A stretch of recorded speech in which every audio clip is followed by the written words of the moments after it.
네, 안녕하세요. 라르고TV입니다. 자, 오늘은 주도주 종목 선정하는 데 있어서 정말 중요한 두 가지 공식을 자세하게 말씀드리도록 하겠습니다. 자, 일단 첫 번째 공식은 장 마감하고 나서 강했던 종목들을 섹터를 기준으로 분류해 주셔야 됩니다. 왜냐하면 당일 좋은 움직임을 보였던 종목들이 다음날 또 강한 움직임을 보여줄 가능성이 높기 때문입니다. 자, 그리고 두 번째는 호가창 분석을 통해서 시장 상황에 맞는 주도주를 뽑을 수 있어야 됩니다. 첫 번째는 장 마감하고 나서 우리가 매일 꾸준히 진행해 줘야 되는 것이고요. 두 번째는 장 시작하고 나서 우리가 확인해 줘야 되는 부분이기 때문에 오늘은 차트 분석을 통해서 주도주를 선정하는 과정을 자세하게 말씀드릴 예정이고요. 호가창 같은 경우에는 우리가 실시간으로 분석을 해야 되다 보니까 이거는 다음 주 월요일에 장 시작하고 나서 아침 8시 50분 무료 라이브 방송을 통해서 제가 실시간으로 주도주를 어떻게 찾는지 그 과정을 자세하게 보여드리도록 하겠습니다. 자, 일단 오늘 강했던 종목들을 바탕으로 섹터를 분류해 보도록 하겠습니다. 자, 보시면 첫 번째로 나우로보틱스는 로봇 관련주입니다. 자, 그러면 여기 나우로보틱스를 편입해 주시는데 우리가 로봇 관련주로 인지하고 있으면 됩니다. 자, 그리고 2등의 KBI 메탈 같은 경우에는 전력 전선 쪽이라는 것을 알 수 있습니다.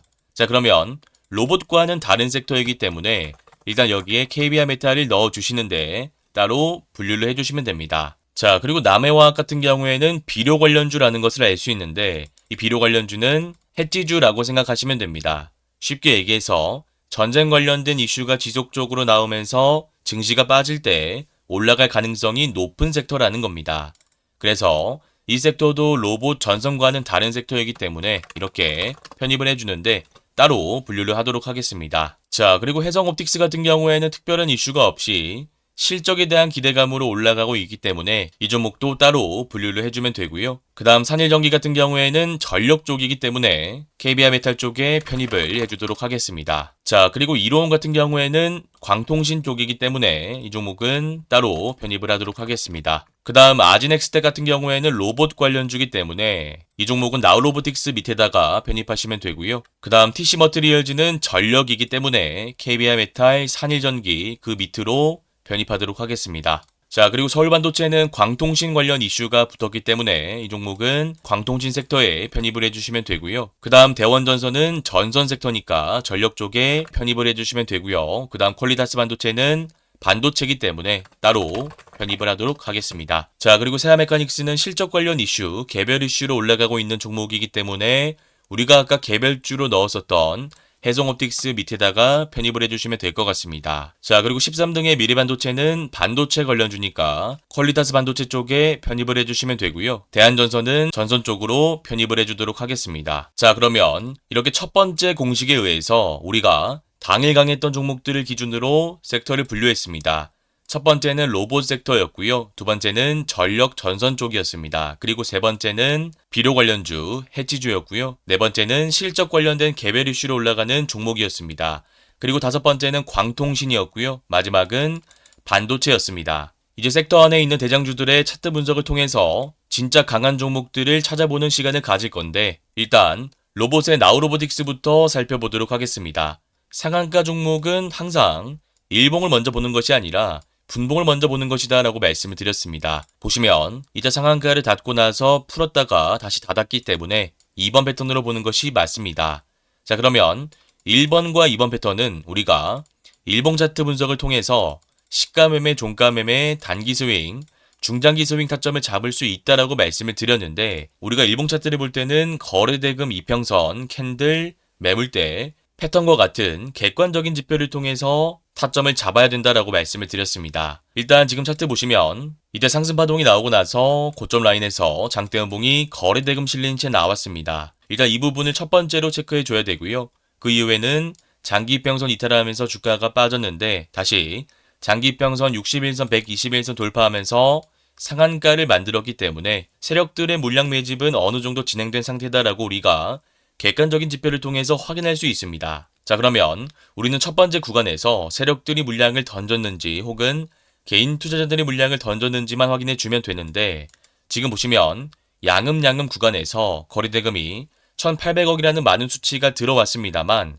앞에 거래대금과 비교 분석해 봤을 때는 적은 거래대금이 들어온 것을 알 수 있습니다. 자, 그러면 이 물량은 세력들의 물량이 아니라 앞에서 싸게 물량을 담았던 개인 투자자의 차익 물량이기 때문에 이 구간에서 큰 문제는 없다라고 할 수 있습니다. 다만 지금 매물대가 조금 쌓여 있는 상황이기 때문에 시가 갭이 뜬다면 여기 물려있던 사람들의 차익 물량이 또 나올 수 있습니다. 그래서 지금 자리에서는 섣불리 우리가 주도주 매매 관점에서 들어가는 것보다는 일단 첫 번째, 시가 갭이 얼마나 뜨는지 확인해 줘야 되고요. 두 번째는 전력, 광통신, 반도체 섹터보다 수급이 더 들어오는지 체크해 주셔야 됩니다. 쉽게 얘기해서 전력주가 장 초반에 살짝 올랐다가 빠지고 반도체와 강통신도 빠진다면 로봇 섹터의 대장주인 나우로보틱스의 수급이 몰릴 가능성이 높기 때문에 그 상황에 맞춰서 우리가 유연하게 기법을 적용할 수 있다라는 것입니다. 그래서 이 부분은 호가창 분석이 필요한 부분이기 때문에 다음 주 아침 8시 50분에 무료 라이브 방송을 통해서 구체적인 전략을 자세하게 말씀드리도록 하겠습니다.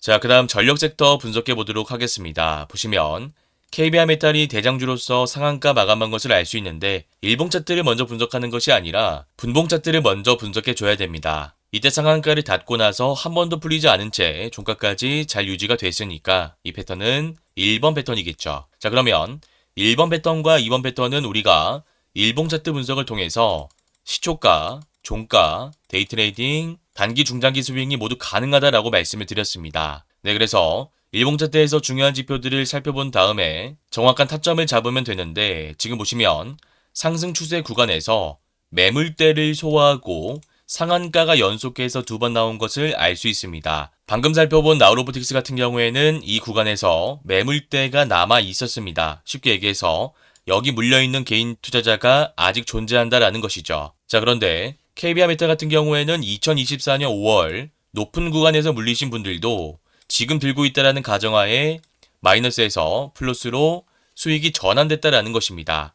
이 말인 즉슨 매물대를 소화했다라는 것이죠. 다만 아쉬운 점이라고 한다면 지금 거래대금이 많이 들어오긴 했습니다만 앞에 매물대랑 거래대금을 비교 분석해 봤을 때 이때 거래대금이 압도적으로 많기 때문에 여기서 물려 있었다가 수익 구간으로 전환된 개인 투자자의 차익 물량이 한 번에 나오게 된다면 이때 탄력적으로 주가가 올라가지 못하고 빠질 가능성이 있습니다. 네, 그래서 이때는 두 가지를 중요하게 봐주셔야 되는데 첫 번째는 앞에 물량들을 공격적으로 소화하면서 거래대금이 많이 실리면서 주가가 올라가는지 체크해 주셔야 됩니다.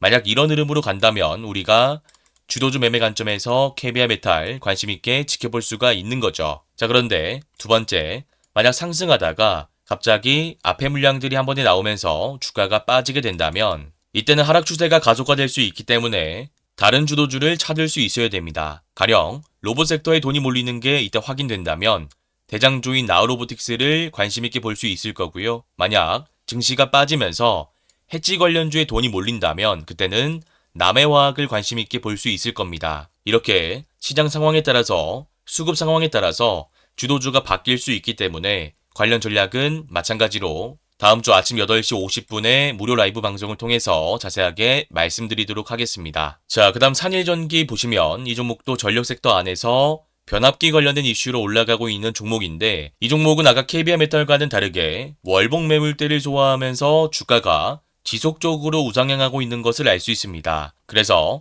우리가 아침 주도주를 뽑을 때는 상한가를 연속해서 두 번 보내고 시가총액이 가벼운 KBR 메탈을 우선적으로 보는 게 맞습니다만 우리가 단기 스윙이나 중장기 스윙처럼 종목을 길게 본다라고 하면 월봉 매물대를 소화하고 실적 이슈가 있는 종목을 관심 있게 보는 것이 더 합리적인 선택이라고 할 수 있습니다. 지금 일봉 차트 보시면 이 기준봉 이전만 하더라도 파동을 그리면서 올라왔는데 이 기준봉이 나오고 나서는 61선, 121선까지 눌렸다가 올라가는 구조가 아니라 5일선 구간에서 공격적으로 물량을 소화하면서 올라가고 있는 것을 알 수 있습니다. 이 말인 즉슨 세력들의 물량 확보가 어느 정도 진행되었다라는 뜻이기 때문에 5일선, 11선, 단기평선 추세에 이탈하지만 않는다면 우리가 단기 스윙이나 중장기 스윙 관점에서 관심 있게 지켜볼 수가 있다라는 것입니다. 자, 그리고 비료 섹터 남해화학도 살펴보도록 하겠습니다. 제가 아까도 말씀드렸지만 이 섹터는 증시가 빠질 때 전쟁 관련 이슈가 지속적으로 나올 때 해지 관련주로 오르는 종목이다라고 생각하시면 될 것 같습니다. 네, 그래서 지금 차트 보시면 중요한 라인들을 돌파한 채로 거래대금이 많이 유입되면서 윗골이 달린 장대 항봉을 만들어 놨기 때문에 다음 주에 시장이 빠지는지만 잘 체크하시면 될 것 같습니다. 자, 그리고 해성옵틱스 보시면 오늘 거래대금 들어오면서 이평선 수렴 구간 윗꼬리 달린 장대 양봉이 나왔습니다만 앞에 매물대가 있기 때문에 일단은 전고점을 돌파하고 자리를 지켜주는지를 봐야 될 것 같고요. 자, 그리고 세아메카닉스 같은 경우에는 상한가 나오고 나서 물량을 한번 덜어내고 다시 시가갭 띄우면서 매물을 소화했기 때문에 5일선과 11선 기준봉의 종가 라인을 지켜주는지 확인하셔야 될 것 같습니다. 만약 이 라인을 지켜주면서 거래 대금이 유입되면 그때 주도주가 될 수 있으니까 참고하시길 바라겠습니다. 자, 그리고 광통신 섹터 보도록 하겠습니다.